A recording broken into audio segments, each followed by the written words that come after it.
আপনি আপনার নানার দেশের মানুষের কর্মীদের উদ্দেশ্যে বক্তব্য রাখবেন। আমি বক্তব্য বেশি রাখবো না।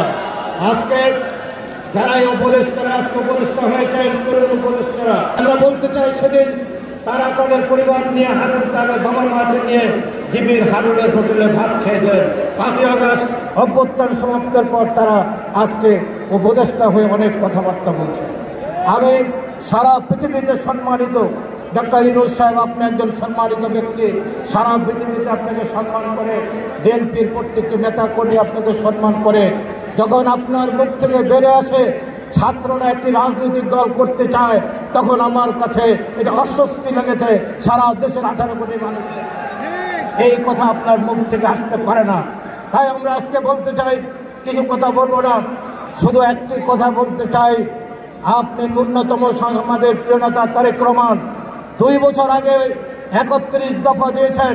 এই 31 দফার বাইরে বাংলাদেশের এমন কোনো দফা নেই যে রাষ্ট্র সংস্কার, রাষ্ট্র মেরামতের জন্য অন্য কোনো দফা কেউ সংযোজন করতে পারেন। তারপর উনি বলেছেন যদি কারো কোনো উল্লেখযোগ্য বা সুপারিশ থাকে আমরা সেটা গ্রহণ করব। তাই আমি আমার রাজনৈতিক জীবনে সমস্ত আন্দোলনে ঢাকা বিশ্ববিদ্যালয়ের ছাত্ররা শহীদ হয়েছেন, গুলি খেয়েছেন, কিন্তু এবারকার 16 তারিখ থেকে 5ই আগস্টের ঢাকা বিশ্ববিদ্যালয়ের কোনো ছাত্র গুলি খায় নাই, কোনো নেতা শহীদ হন নাই।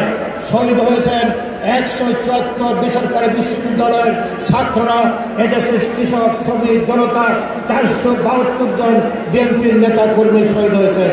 আজকে এখানে উপস্থিত হয়েছেন 78 জন নেতা কর্মী শহীদের পরিবার।